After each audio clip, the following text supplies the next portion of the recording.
My name's Dutch. I live in I've got Florida part-time and part-time in Kentucky. I'm a Appalachian American. I'm a hillbilly.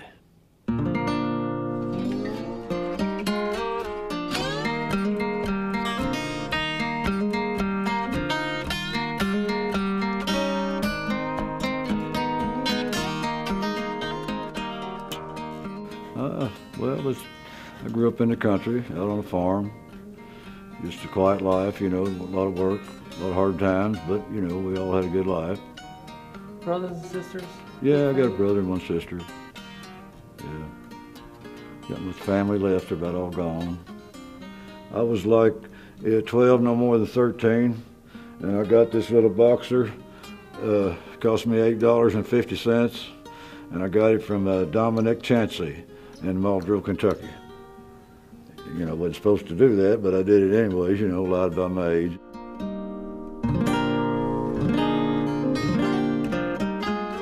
Hell City Festival, yeah. So like I said last year, this is the coolest tattoo festival this side of hell. You can't get any better. I mean, the top artists are here. I mean, the quality's here, and if you're not good, you're not going to win. You better be good to win here. Let's put it that way.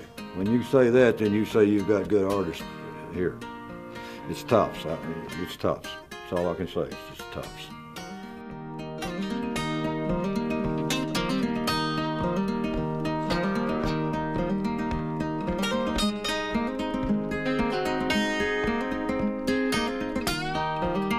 I remember when I first came to Hell City, it was like, fuck, it was like being invited to like the Oscars of tattooing. It's a fun show. It's a fun place to be, a fun atmosphere, an inspiring atmosphere. I've worked a lot of shows, and this is by far the most inspiring place to be. The camaraderie between the artists is great. The creativity that really flows through everyone here, because everybody that does the show, they've been doing the show together, so we all know each other, and we kind of, you know, it all kind of meshes, and it just makes for a very good time and a really, like, you know, conducive to doing really good art, and everybody really feeds off each other.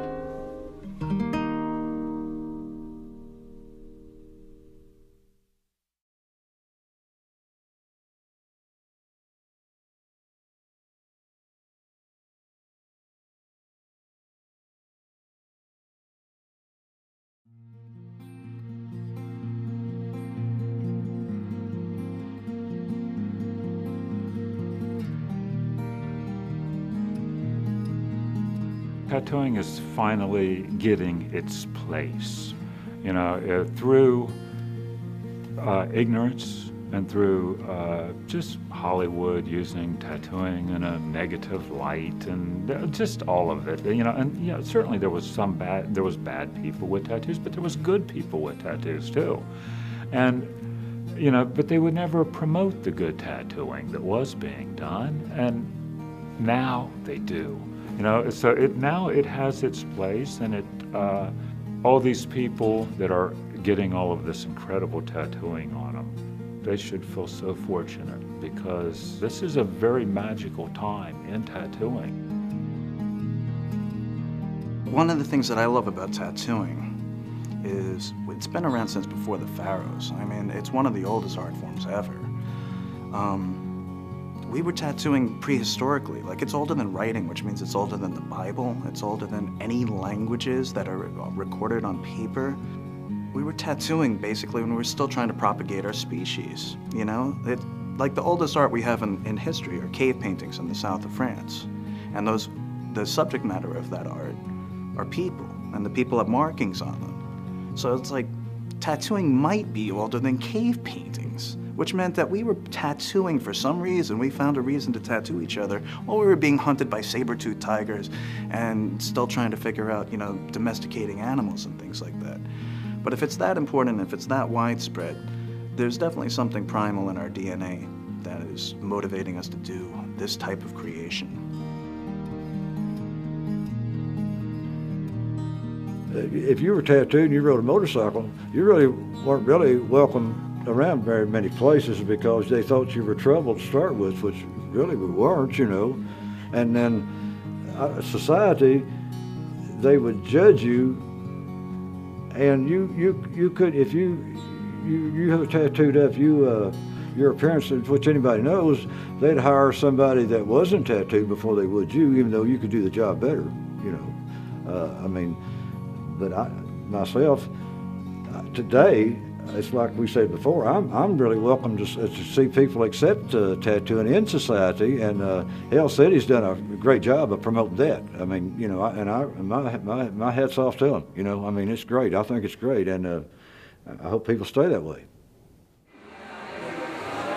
Hell City is a collection of tattoo artists and enthusiasts in general that are here to celebrate the art of body modification and tattooing. We have people from all over the world that come here, not only to tattoo, but also to attend and just kind of, you know, absorb and celebrate the whole festival.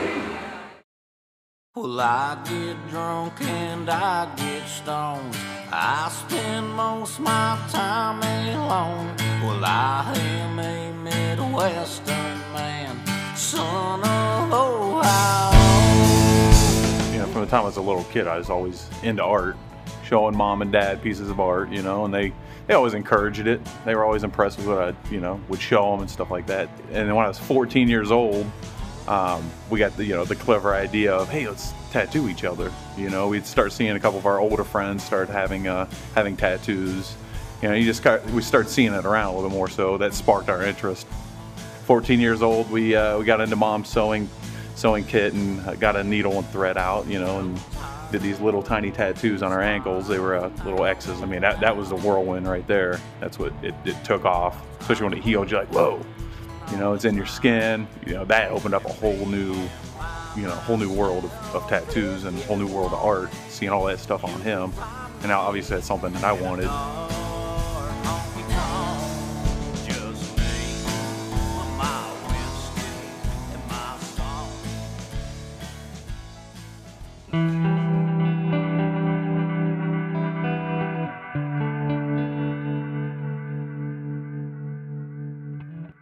I worked with Derb about 10 years ago, when Hell City first started.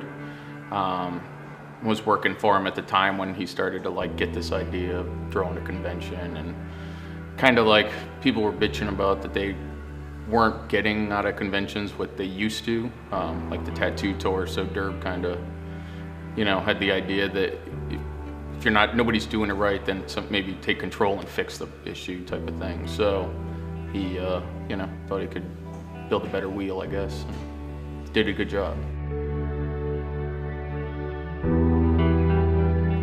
I can't even imagine having the weight that he has on his shoulders to do this show, but he does it with a smile on his face, and everybody's always happy, and he never lets an artist walk away with a bad feeling, you know. And I think that that's one of the reasons Hell City has such a great reputation, is because of all the hard work that he puts into it and the tireless effort that he's nonstop, day and night and day. I mean, and I can attest as a person that is there night and day with him, it's nonstop.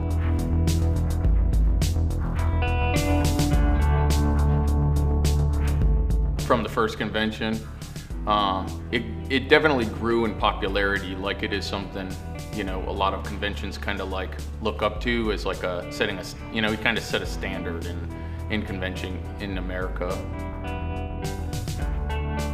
You hear people talk about conventions, it's always comparative to Hell City. I guess probably one of the biggest like aspects of it is that he changed how people viewed conventions, and it's like something you're proud to work. Like, people are proud to go work at Hell City, whereas like there's other conventions you just go to work, but you know, it's like this, you're like, oh, I got accepted to like go work, you know, and there's like a waiting list, and kids are, you know, want to go work there because they feel like people they've looked up to have been there, and you know, they want that shot also.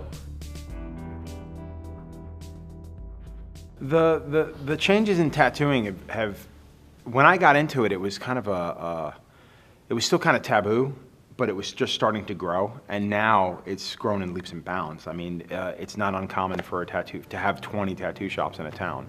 And it's unbelievable, you know, just the demographic of individuals getting tattooed nowadays. I mean, they go from young to old, you know, male and female. It doesn't matter. There's really no boundaries anymore. So from that perspective, it's just grown so much. And because of that, it's also brought in a ton more artists. And you've got more individuals now who don't necessarily want to be tattooers. They want to be tattoo artists, you know. So you've got individuals that have incredible talent, you know, incredible art knowledge, and they've picked up a machine and kind of run with it. My name is Megan Hoagland, and I own Mecca Tattoo in Mankato, Minnesota. And I've been tattooing about 16 years. When I first started tattooing, like, it was southern Minnesota. There were hardly any shops there. There were hardly any people with tattoos. Like, I remember my grandma showing me this picture a couple years before that, and she's like, Megan, look what she has. And she had a little tattoo right there. And she was like, just disgusted. And I'm like, whatever, it's a tattoo, who cares? And so when I started tattooing, like, and my mom said that, it made me think really hard about if this was something I wanted to get into. But after I started getting better and better, and she saw how much I loved it, and now it's like morphed into this insane industry where everyone's getting better and better, and it's like an art form.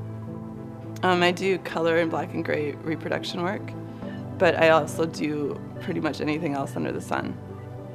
My style, I guess, is pin-up and color. That's what I'm kind of known for. About, I don't know, 10, 12 years ago, I did a Betty Page, you know, pin-up on a guy's chest, and it pretty much blew up after that. It's not stopped. That's all anybody wants from me, you know.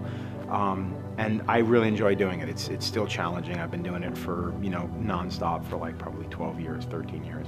And it's still a challenge. Every tattoo is still a challenge. It's difficult. And I'm really lucky to have something like the pinup as being my style, because in my opinion, the pinup is timeless. It's as timeless as the Black Panther or the Mom Rose or any number of things. People will always have an appreciation for the female figure. And as far as tattoos are concerned, it's just an iconic image, and I don't think that'll ever get boring. Today's competitions are Best Traditional, Most Unusual, Best New School, Best Asian Tattoo, and Best Sleeve. Best Sleeve counts for your whole entire leg or your whole entire arm. If you got any questions, stop and see Dane, and watch this. We'll get you all signed up. It's $10 per entry per competition. Again, we're glad to have you all here. If you haven't had a chance, stop on the main stage, check out the setup at the podium desk. We've got some custom trophies that you can win these competitions. Our awards every year are custom. You know, Don Pendleton, famous skateboard designer, he's designed the trophies over the years. So people see those trophies and they really want to like get a fist fight for them. You know, so the competitions are pretty intense. There's a lot of badass work.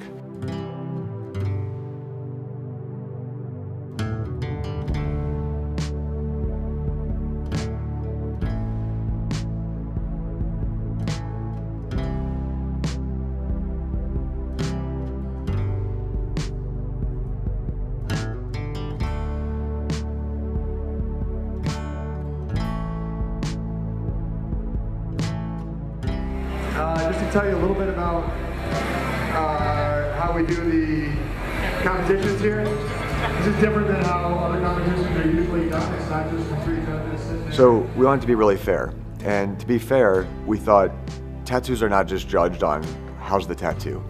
It's an 8, it's a 7, it's a 5, it's a 6. It depends on the criteria of the tattoo. There's lots of different aspects to a tattoo, and there's lots of different aspects to different kinds of tattoos. So a black and gray tattoo might be judged differently than a color tattoo. It might be judged differently than a portrait or a fusion tattoo or Asian tattoo. There's different styles, there's different techniques that go into these things, and we wanted to be able to capture that and have it still be fair. Slide it over from 0 to 100. So each particular tattoo can get 300 total points per judge.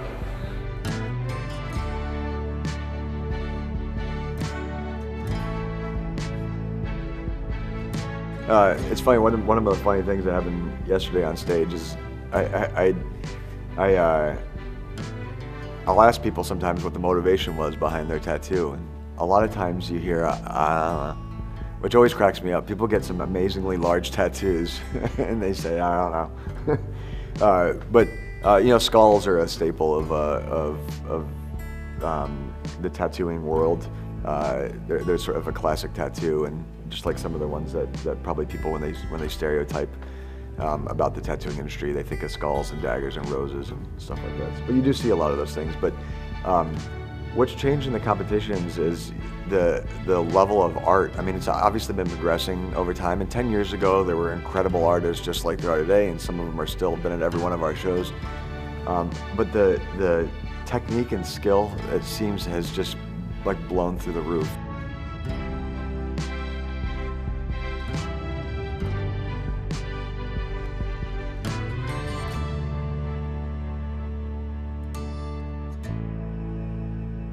So the artistic skill on it, I tell people, just if you would just see some of the stuff that I see out there come up on stage, some of the talent blows my mind apart. Like it's unbelievable.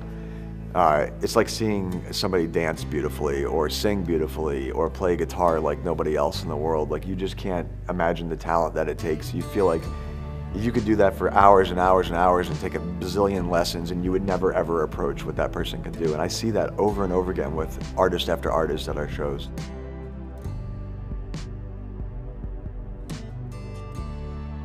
You know, I have to say that what I hope never leaves tattooing, and I hope it stays instilled, is the fact that tattooing is not an industry per se, it's a lifestyle. So I'm Bill DeMichele. I've been a tattoo photographer for 25 years, covering tattoo conventions for tattoo magazines, and also doing my own work for hardcover books and gallery exhibits and that sort of thing. You know, I got my first tattoo. I was in a relationship for a long time, just right out of high school, and I was in a relationship for a few years. That broke up. I decided I was going to open a studio in Pittsfield, Massachusetts. And I did a design job. I got paid $1,000 cash, most money I ever made in my life. And it was like, well, do I hitchhike to California or do I open a photography studio? Well, I hitchhiked to California. And the first thing I did, there was to get out there, there was a bus line back then called the Gray Hare. And their motto was the Greyhound will never catch us. And there was a bunch of school buses and a bunch of hippies driving, a bunch of mattresses in the back, and I forgot what it was. It was probably like $100 or $75 to go cross country. Well, where they dropped us off was at the bus station in San Francisco. And I got out of that bus station, the first sign I saw was Untitled Tattoo.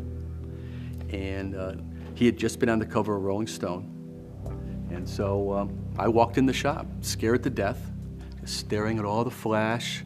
And I had like $40 in my pocket, and I'm trying to find a $40 tattoo, you know, and we could keep a little bit of money left over to get a hotel room or something. I forgot the exact amount I had, but I was budgeting $40, I remember that.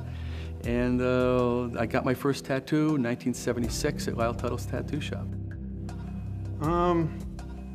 Family, really. I got into tattooing because my dad was a tattooer and his father was a tattooer prior to that in the Navy, and it's just, it's stuck. It's stayed in my life. It's stayed in my realm to where even when I didn't want to do it, I was exposed to it or dealt with people that my dad had tattooed that were trying to get me to tattoo them because he wasn't available any longer at the time. And my grandfather, Harold France, he was a great guy.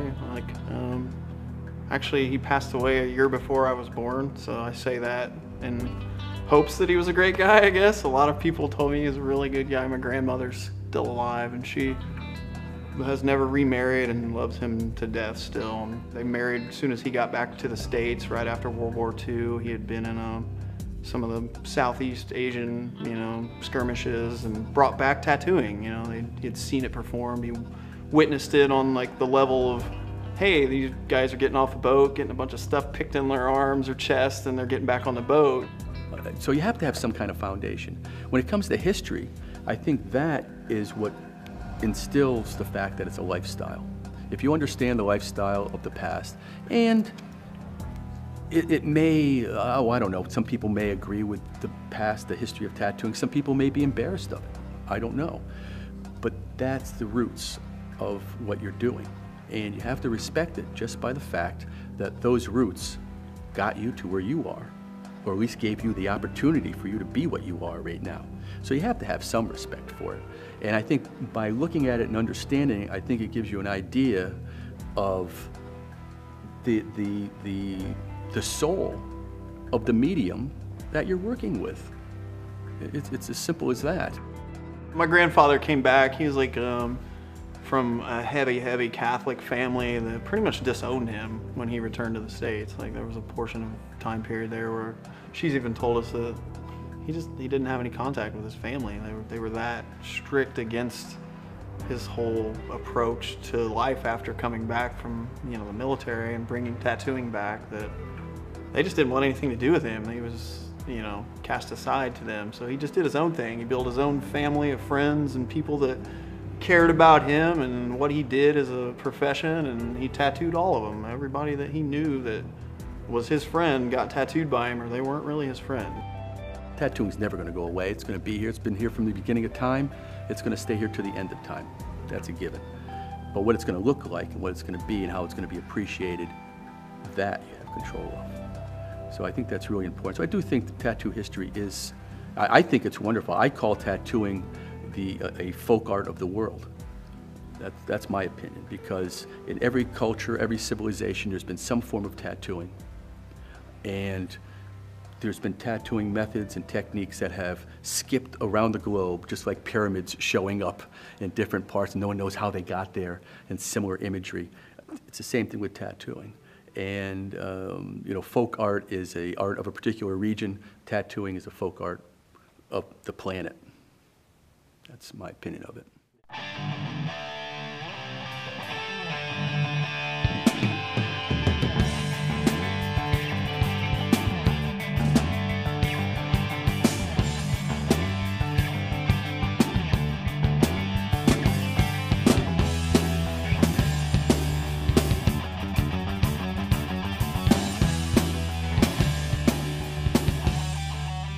At the age of 17 is when I actually started to do tattoos. I had a lot of, punk rock friends and, just friends that were more open and wanted tattoos.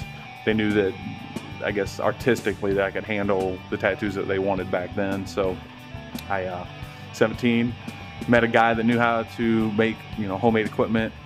Told me to bring him I need a cassette motor, some electrical tape, a spoon, guitar string, named off all this stuff, wrote it on a list. And I brought all that stuff back to him like a week later. And he's like, all right, come back in 2 weeks and, have something for you. He had made like a homemade machine for me, kind of just showed me the basics of how it worked, and that's where it all started as far as me tattooing, was picking up that little junky homemade machine, having some friends that trusted me enough to, to lay under their skin with it, Tim Miller, one of the grandfathers of tattooing in Columbus, started sending my friends up to him, showing them the work that I was doing, because I was pretty proud of it, thought I was doing okay, everybody was appreciating what I was doing. And then my friends started coming back and saying, hey, that guy wants you to come up and speak with him about your tattooing. And I was kind of like, okay, either he wants me to not tattoo, tell me to just quit and give up, or he's gonna take me under his wing. And sure enough, I went up and spoke with him and sat with him, and he's, right out of high school, I started working out of Tim's tattoo studio. I worked there for almost a year in his studio, and then he ended up selling his shop. He met a lady, and they went and opened up a studio, so he sold the shop that I originally started tattooing in, and that's when I made the decision to move out to California and tattoo out there for a little while. So I traveled around. At this point, you think you know everything about tattooing, you think you're doing great. When I hit the road, I realized how much shit I didn't know at that time from working around other great artists. And then after that, I decided to move back home to Columbus, Ohio, where I'd started tattooing. I had clientele, a lot of friends, a lot of family there. So when I came back to Columbus, I was doing tattoos that, essentially nobody was really doing around there. You had greats like Marty Holcomb, who's a legendary painterly tattoo artist who still works out of Columbus today. You had a few artists, but I brought back a lot of, younger, I guess, techniques, newer techniques that were, taught to me on the road and stuff like that. So that's when I opened up Stained Skin. Because after I had traveled and gone through a lot of hardships and, trying to learn and stuff like that, You know, I had worked at so many shops and saw a lot of ways that they were, you know, ran, I guess, not so well. You know, whether it was, you know, cleanliness of the studio or customer service. You know, so when I came back and opened up Stained Skin, I applied all those things that I had learned from the road, you know, and kind of sprouted a whole new style of tattoo studio in Columbus. You know, it was young kids that were hungry to do good tattoos. You know, we're doing artistic tattooing. We were hitting the streets all the time, so we were really spreading the word about tattoos and a whole new awareness for them, you know, and that's when it really took off, you know, and that's when Stained Skin became a household name with tattooing in Columbus. I worked at Stained Skin during, it was 98, 97, 98, and it was kind of like the birth of Hell City. You know, Derb is probably one of the best bosses in the world. You know, we were able to, you know, talk about artwork, and we were able to focus on artwork, and we all would brainstorm. I mean, because Gunnar and Phil Holt and Kat, we all worked at the same place, and you know, and that group of artists at that time was just amazing. You know, we didn't realize it then that we were, you know, working amongst people that are, you know, some of the best in the business now, and we all would strive to, you know, always, what are you doing? You know, what are you doing? And, you know, just feed off each other, and having that healthy, you know, tattooer, you know, artist, you know, vibe, you know, was very, very key, and that point of, you know, the late 90s was really, you know, was still another, you know, difficult era in tattooing, you know, because everybody had different styles. It was the new school era, you know, and Derb was doing a little bubbly fish, and you know, and you know, it's just, you know, everybody was trying to find their niche in the tattoo business, and you know, I just did everything, you know. It's just like, you know, I was like the workhorse and wanted to, you know, I was young and eager, wanting to, you know, prove myself, you know, to the other artists that were, you know, that I looked up to. Like, we were young, and we were like, had a lot of fun back then. We used to like get, you know, wrestle and fight and do BMX. I mean, we did everything together. So I had this kind of like crazy family vibe, like a bunch of like dysfunctional kids kind of like hanging out and doing stuff. Basically, I've become known for, I was one of the middle group of artists that kind of like took new school to a different area, I guess, and started playing around with illustrative, like cartoon realism, I guess, and I got known for doing these cute, creepy characters, like little kids that were a little on the darker side. My styles, you know, it's hard to point it, you know, because I do everything, and I love the Japanese. I love big, bold, and huge tattoos, and you know, everybody says it's kind of like a new school Japanese or a neo-traditional Japanese. I just draw everything my way. You know, I use the traditional values and the traditional meanings, and just draw it all in the way that I draw it. We would all sit around and talk about, you know, conventions this or conventions that, and you know, and actually I worked at Stained Skin and did. I used to work at Fun City before in New York City with Jonathan Shaw before I worked for Derb, and I did the first New York City convention, which was like 16 years ago. It was crazy. It's like the 16th annual or something like that now. So it's just weird to, you know, think back of, you know, how many years it's been, you know, since, you know, we were younger and so eager to do different things in this business.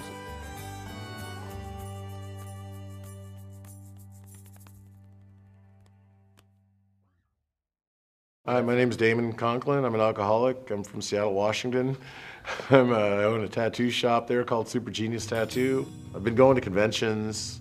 Like the first 8 years of my career, I did like 20 shows a year for like 8 or 10 years and tattooed my ass off. Now I mostly just paint. I've been strictly oil painting for like 4 years, a little over 4 years. I'm in the fourth year of a process where I'm making 100 paintings a year for 5 years as a long series of studies so I can try to develop a confident oil painting hand which has inevitably changed the way I tattoo and just done worlds of good for me as an artist. I tattooed early on a lot more like bold line, bold color, primary colors, And in painting, I feel like one of the biggest lessons painting teaches me as a whole artist is it teaches me the subtlety of color. To identify like natural colors and subtle colors and the colors that you don't necessarily think of when you see like a face, like the more olivey tones in the shadows around the eyes and the bluer tones around the shadows, in the lower cheeks and jawline, that kind of stuff. And bringing that back into tattooing, it's really easy to pick a couple of really correct colors, like let's say to do leaves, and instead of doing these greens that are right out of the bottle, have some idea about the more natural greens and how to gray them out a little bit or brown them a touch the way they would be in nature. And you can do these real simple shapes, but because their color is correct, they look photographic at a glance, even though they're really actually pretty chunky and painterly.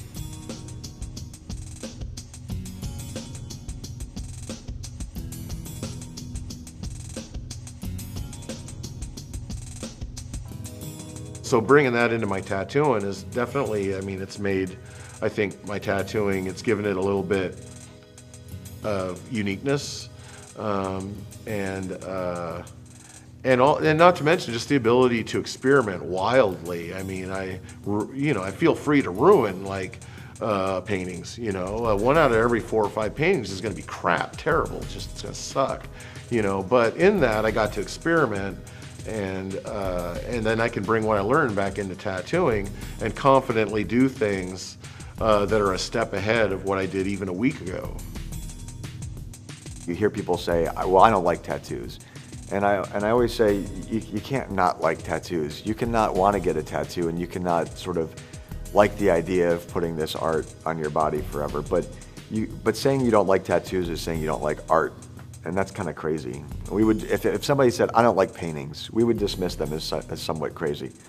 Or maybe that person must be a little bit nuts. How can you not like art, right? We teach it in schools. It's mandatory to take it in schools. There's a reason our society accepts art to a certain extent. But the medium changes and then people's feelings change. And the tattooing art is just a different medium. It's your skin instead of a painting or a sculpture. If you look even historically at Impressionism was once frowned down upon by the world outside. People were like, oh, that's crazy, why would you do such a thing? And then one day it becomes acceptable because more people like it. And I think that's what you're gonna see with the tattoo world. I honestly believe there needs to be some people viewing the history of the artists in our industry and the movements they are creating as individuals, because I think people are going to reflect back on this 200 years from now and see that, there was something big happening right now. I believe personally that tattooing is in its renaissance as an artistic movement. Like, this is the largest growth I think as anybody has seen artistically in the last 100+ years. And I think it needs to be documented. I think people need to know what's happening right now because this is an important part of the history of art in the future. I'm Guy Aitchison. I've been tattooing 21 years. I'm Michelle Wortman, and I've been tattooing for 11 years. One of the reasons why we love the Hell City show is because Derb has been providing us with the space and the opportunity and the promotion to be able to try other things. Like, last year we got 40 artists together to paint visionary art for the entire weekend instead of tattooing. So having opportunities to do that kind of thing has really allowed, I think, tattooists to explore more of what it means to be an artist.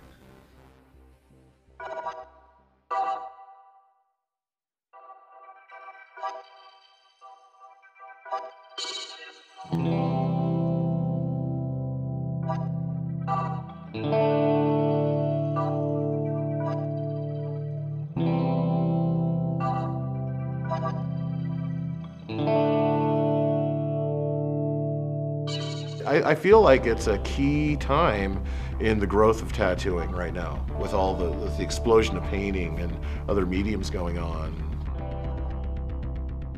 Yeah, it's really nice to be an artist and be a tattoo artist, all that together, and bring different things to tattooing from our backgrounds. So, you know, getting people painting more, getting people interacting more, having community events that orbit around Hell City that are, you know, many of the artists who participate at Hell City can also participate in the side events that we host.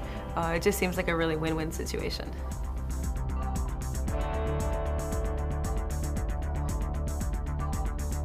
We just want to push it as far as we can. We always want to invent new things and bring people together and push ourselves as artists and represent that tattoo artists are artists first. For some reason, there's this misconception that art wasn't a part of the history of tattooing, that this like folk art or whatever people kind of see as traditional was supposed to be this like simplistic, you know, we just get it on and get them out. And now I think the kids have kind of like, there's a lot of kids coming in with art school training, or they became, me personally, I became interested in art like about 5 or 10 years into my career. So I was like late into even enjoying the idea of art outside of tattooing.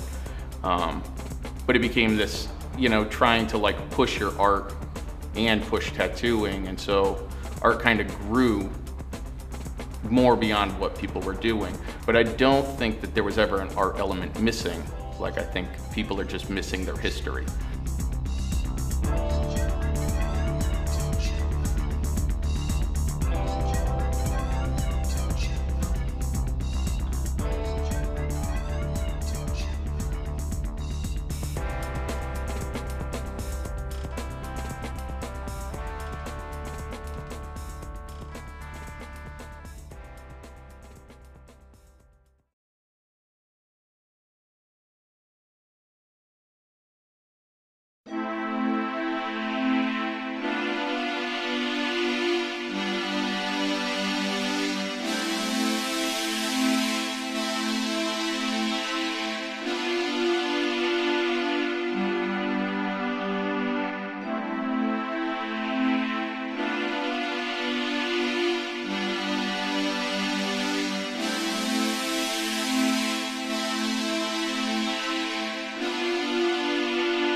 I started pushing my body a decade ago, I realized how strong our bodies really are.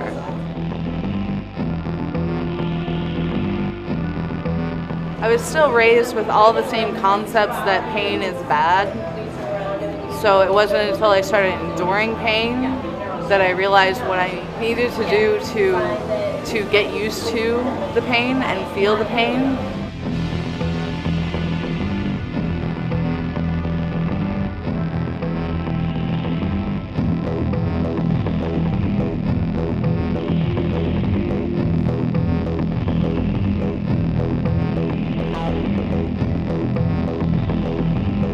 I'm a performer naturally, so the suspension is actually more of a combination of me being able to perform and have a good time and put on a show.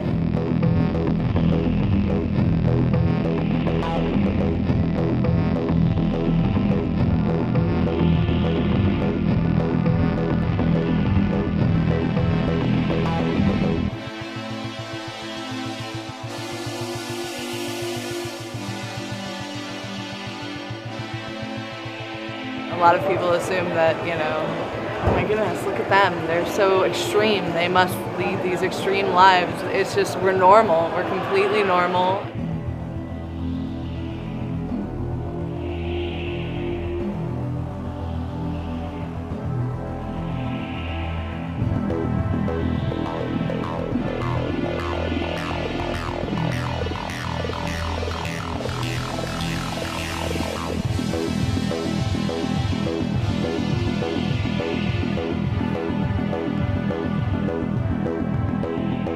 As as long as I maintain a level of peace in my head and a level of like relax, then I'm fine when I go to do it.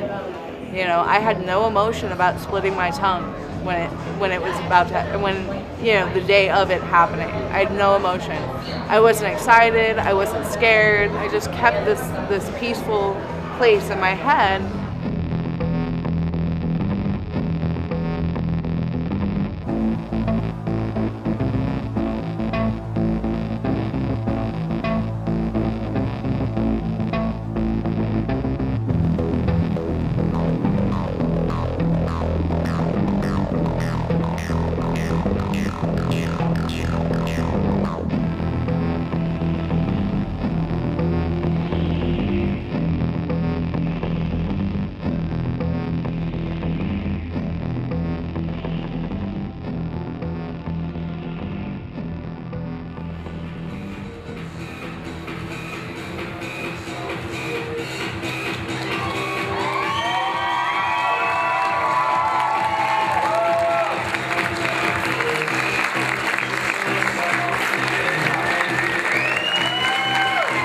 Make some noise, everybody.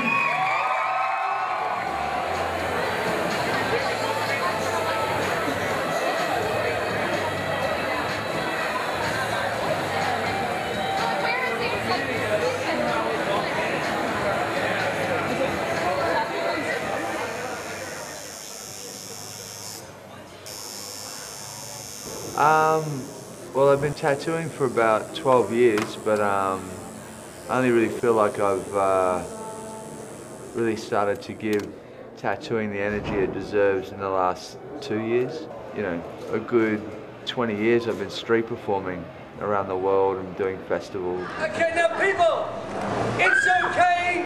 I remember when I first saw someone juggle 5 balls, I forgot to clap and whistle as well. It's all right. I juggle chainsaws, I swallow swords, I ride a 10-foot one-wheel unicycle. You know, it's not like a freak show per se, because I come from circus, I don't come from sideshow, and I didn't actually do this to myself to make myself into a sideshow oddity. I did it because I was a collector of tattoo art, and it just so happened that I was an entertainer before I got tattooed. So that's the way it went for me, you know.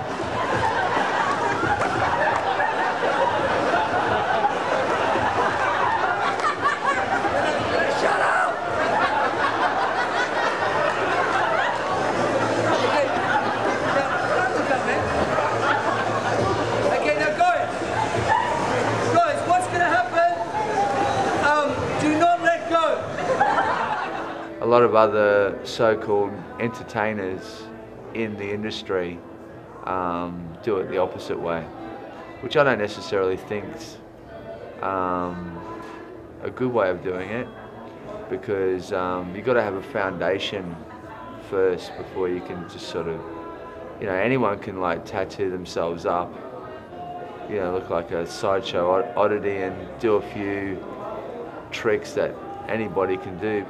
If you haven't had circus training and performance training and showmanship, been out there for however many years in some of the biggest and hardest street performing areas in the world, then you're not prepared for the tattoo audience. Now on a count of 3, you 4 guys, I want you to let go. Aaron, when you let go, run. Tattoos embrace that form of expression of being able to sort of be who you are or who you want to be, It's not restraining in any way, so. All right, ladies and gentlemen, 3 dangerous objects. I'm the only person in the world that does this. In red pants. All right, clap fast. It doesn't last long.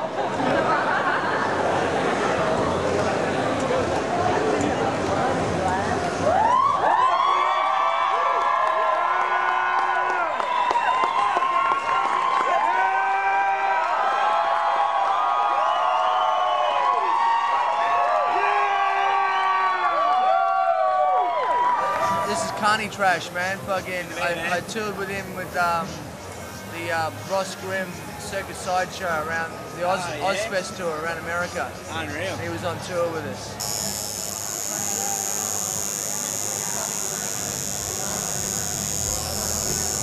So, kids, stay at school, do your homework, listen to your mum, otherwise you'll end up like us too.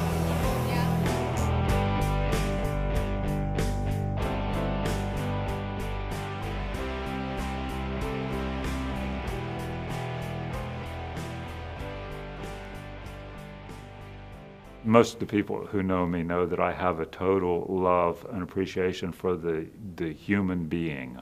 And I love the beauty of the human form.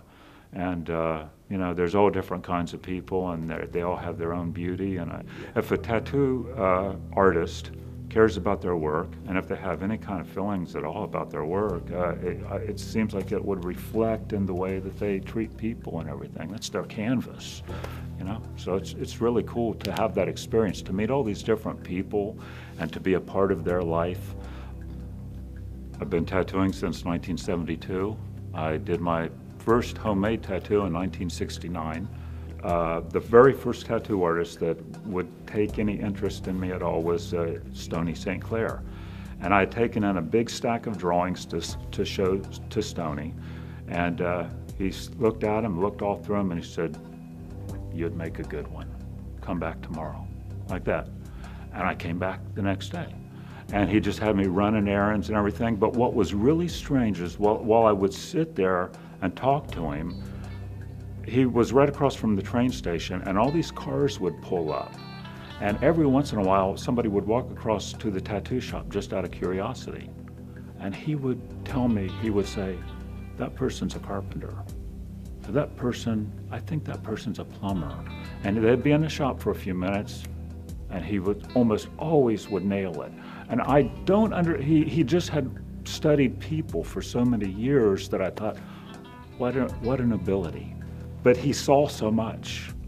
And it was, you know, amazing to see that. It's like, wow. The average person, when they would see this guy, they would think, oh, he looks, you know, I don't want to say this, but some people would say, well, he looks dirty, you know, because his fingers were all tattooed and ink underneath all his fingernails and all that kind of thing. But he was just an old tattooer, and that's what he knew. And but I always thought, if these people really knew the guy that was inside there, you know, he was a giant. I mean, in his way, he was like very perceptive of so many things. I met Harvey Rogers. He's told me he tattooed a little piece on Bonnie Parker, and he's dead now. Of course, he was up in his 80s when I was talking to him and stuff. And of course, I met Captain Don, and he's gone. And yeah, there's quite a few, you know, that's gone. And but you know, I think the newer tattoo artists coming are they're tops. You can't. There's no comparison. They're just tops.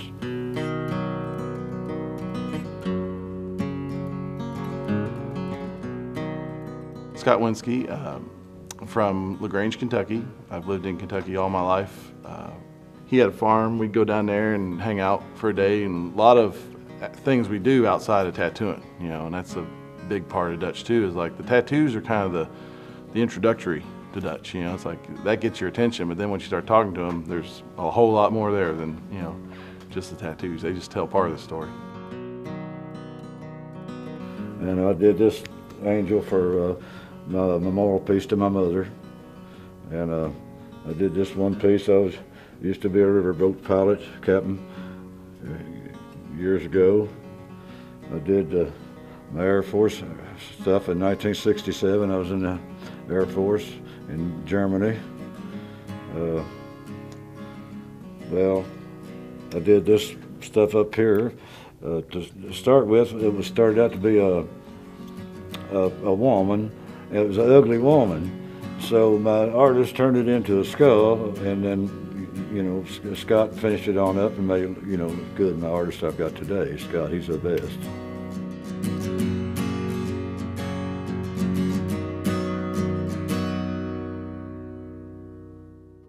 I was probably 15 or 16 when tattoos first interested me, or caught my interest.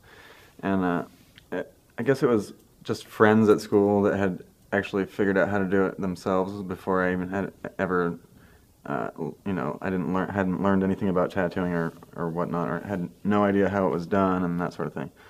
And one of my friends at school had done one on himself, and I was like really intrigued by that. I didn't realize that that could be done, you know, or how that would be done. And so he like told me how he did it, and after that I was, you know, I kind of experimented here and there. So I was like real young when I first started, but between the ages of 16 and maybe 20, I maybe hand poked 20 tattoos, you know, nothing worth really mentioning all that much. But it did lead me to meeting people who were tattooers in my area that I ended up becoming friends with, and eventually that led to an apprenticeship, and that's basically what got me, you know, started in tattooing. I'm definitely interested more than anything in the bioorganic field, or genre, I guess you would call it. And it's just because it's so infinite, and I can, you know, I can really be creative and really challenge myself every single time, and I never, you know, as repetitive as sometimes it could get, you never really repeat anything. So you're always learning and you're always growing, and it's that kind of style that I'm really into because of the learning and challenge factor, because of the fact that I can't reach like my maximum potential in that. There is no max, you know what I mean? So I really like that about it, and it's kind of just infinitely twisting into, you know, it's all stuff that's coming from inside your mind, you know, like the inner state sort of thing that Guy and Michelle talk about. So yeah, you have this creative ability, it's inside you, and you just let it go, and that's kind of how I feel biomechanics or bioorganics or whatever. It leaves plenty of room for you just to be expressive and creative and kind of exploratory, you know. As far as my personal tattoo style goes, when I first started, I didn't really know what direction I wanted to go artistically with it. You know, I was kind of doing my own thing, but then you look at all these tattoos and there's so many different, I guess, different directions you can go with your art, you know. What always appealed to me was the Japanese style of tattooing, you know, which translates into the modern American traditional style. So I've always kind of, you know, geared myself towards that. I would say that my style has developed into a very solid, very bright, very readable traditional style, you know, that uses different elements, you know, but I'm also versatile too. I can do black and gray, you know. I like to do images that I can kind of make up, you know, that don't really have any rules. They have the rules that I apply to them, you know, and that's what gives my tattoos, I think, that unique look that makes it a derb tattoo. Something that you can look at and be like, oh, okay, that's derb, you know. Just like a lot of styles out there. Guy Aitchison, tell his style a mile away. And I think that's what every tattoo artist strives for, is they want to be recognized. They want their artwork to be recognized. And I think I've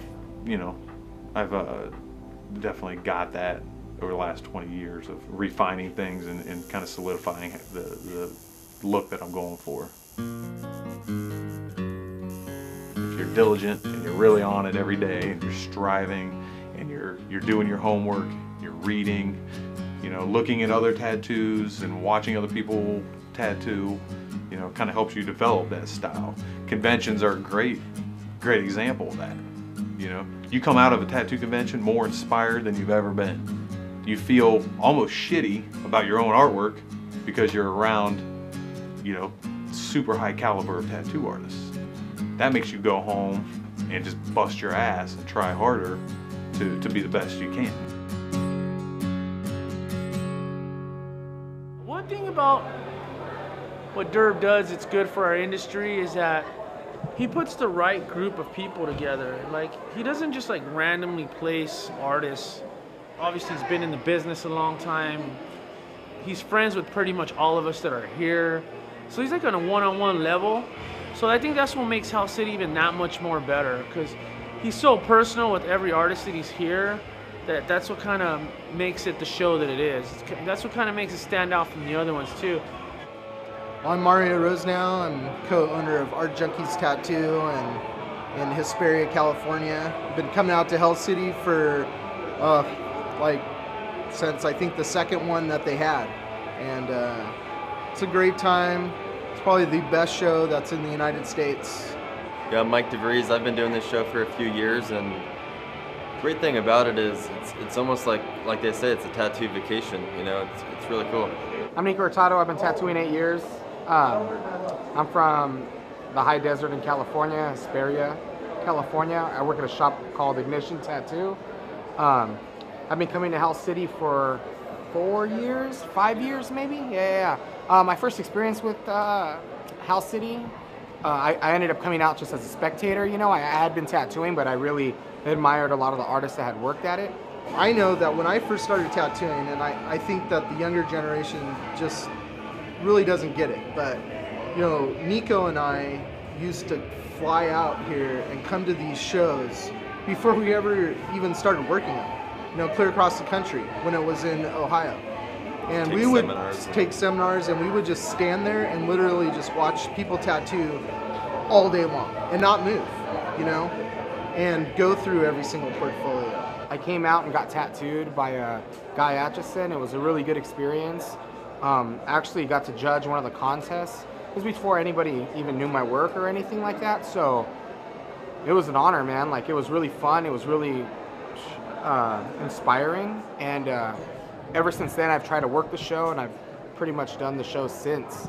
Like, I think it's interesting. I met Nico Hurtado when he was an apprentice, him and Mario from Art Junkies, one of my first years at Hell City. And so it's interesting seeing kids progress from like the beginning. Their roots started at Hell City, and now they've like made careers and are coming back like as, you know, big names in the industry. And so those are some pretty neat aspects of the show too, that it's been around that long. You've gotten to see these kids grow up and their careers grow up, and now they're, you know, doing really well. And it's like, I don't know, to me it's interesting, you know, like those guys come up to me at the beginning, and now I'm like, oh man, like looking up to them now. So that's been pretty neat.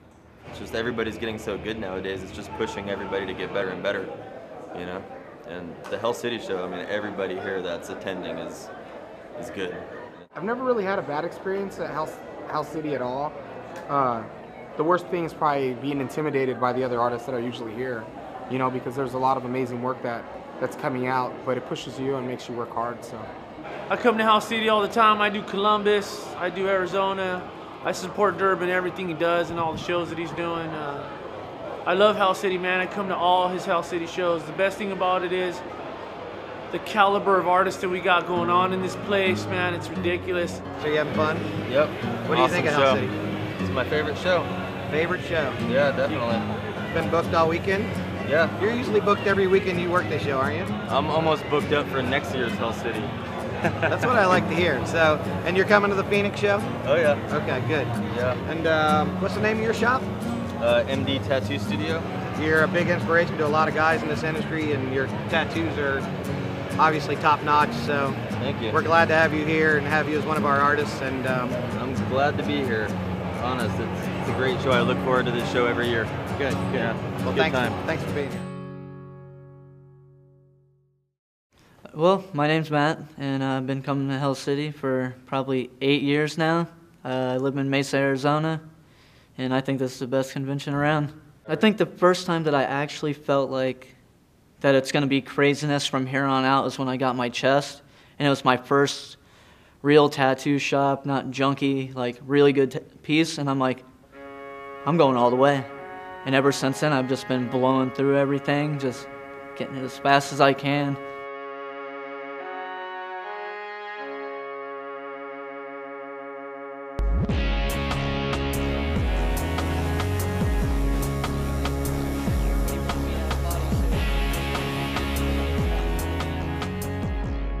I remember getting to meet him for the first time in 2006 and thinking he was just like the sweetest guy ever. And you, looking at a kid like Matt, you would think he would be a certain way, or he'd just be this kind of like rough, rude not very nice or humble or sweet guy, and he is.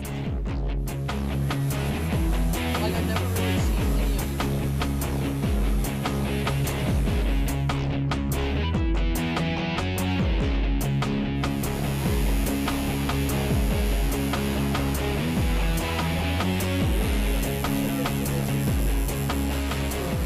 Well, I'm a big fan of bio. That's why I took the bio from my arms to my head and to on my face, because I just love the free flowing and the big hooks and that organic look. That's why I did the bio for my head and face. And like, I love music like crazy. I've got Bleeding Through tattooed on my side. My chest is a heartogram. I love the band Him, and like, I just wanted it surrounded that organic bio.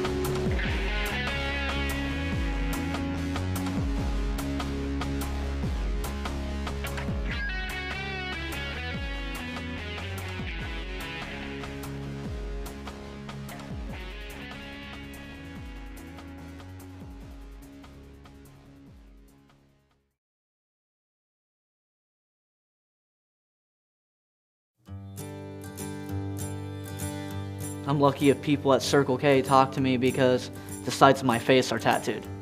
They won't even ring me up. They'll be like, ignore me, you know? And I don't deserve that. You're not normally accepted in the general public, and when you come to Hell City, no one's really judging you or looking at you in the sense of like, oh, you're weird for having your head tattooed, or oh, that piercing is strange on your face. And no one really asks you why you have those things like you get when you go elsewhere. This is the family right here. Everybody's so loving towards each other, you know? That's a great feeling to be able to come somewhere where you're wanted. That's one of those things, and it's like, yes, finally, you know, I'm not obsolete, like I'm with everyone else, and I'm in that pack where, hey, you're welcome here, come in.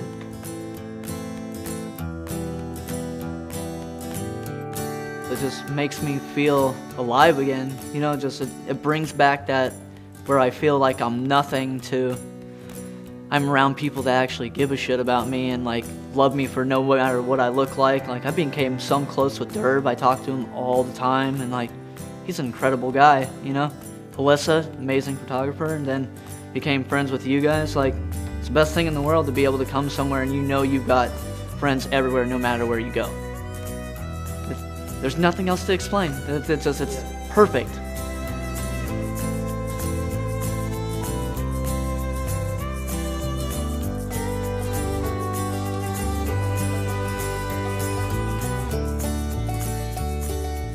Yeah, I mean, we change people's lives.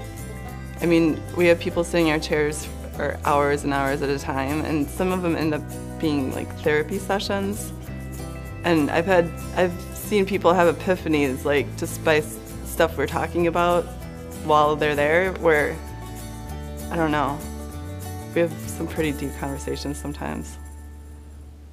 There was one guy that was meeting me at conventions for a while. His name was Mike, and he got like some of my best work on him. He got like the Swedish Chef and Yoda, and he was a collector, but he only got tattooed by female artists. And he actually ended up with a brain tumor a couple of years ago. And about 3 years after that, I got a phone call from his family, and they just wanted to he wanted them to call me to let me know how much he appreciated my work. Yeah. That was an interesting phone call. It was really fucking awesome. At this particular show, I had so many people that came up to me that told me how the work that I'd done on them like 25 years ago or 30 years ago, how and they would show me the designs. It was like, I'll never touch it. I love it just the way it is, you know? And they're old, faded tattoos and everything, but it's like the experience was something, and it meant something to them. I don't think I would have the job that I have now, or the life of the career, or any of the things that I cherish so much without tattooing. I wouldn't meet the people I've met. I wouldn't have the friends that I have. But I feel like being tattooed has changed my life. I'm just lucky.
My philosophy as far as life goes is that, you know, you're here to enjoy it and you're here to live it and all that, but you're also here to make a mark in some way. You know what I mean? Like, not necessarily saying that everybody should be going down in history, and that's not what I'm trying to do either necessarily. I'm just saying leave your artifact behind, and that's kind of a lot of what fuels me, is that, like, I wanna leave something behind.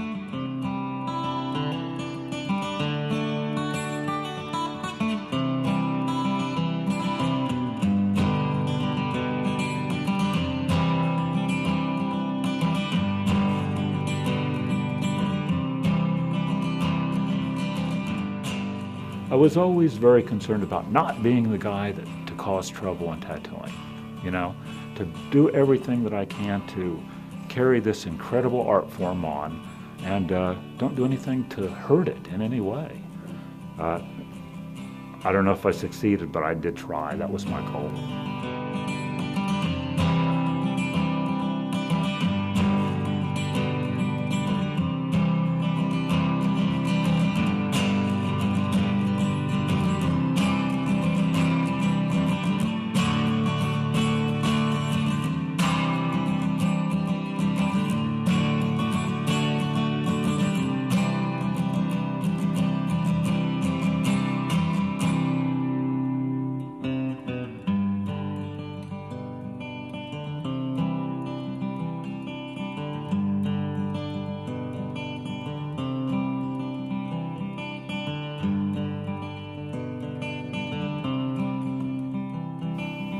Tattooing is just, you gotta have a feel for tattooing. I mean, it's gotta be in your heart. You just can't, you mean, you can get tattooed and be tattooed, but you gotta have that feeling in your heart to be a tattooed person, I think. I mean, I live it every day. I take care of my tattoos, and, I'll do that till the end of it. And that's another thing I want to do too. Whenever it's over, I need some help on that too. I want to be stuffed, and I don't know how the legality parts are going to be about it, but that's my intentions. And people think I'm crazy for that, but well, it's not. That's I've got a lot of good art here, and I don't want to see it go to waste. I wanted to, preserve it.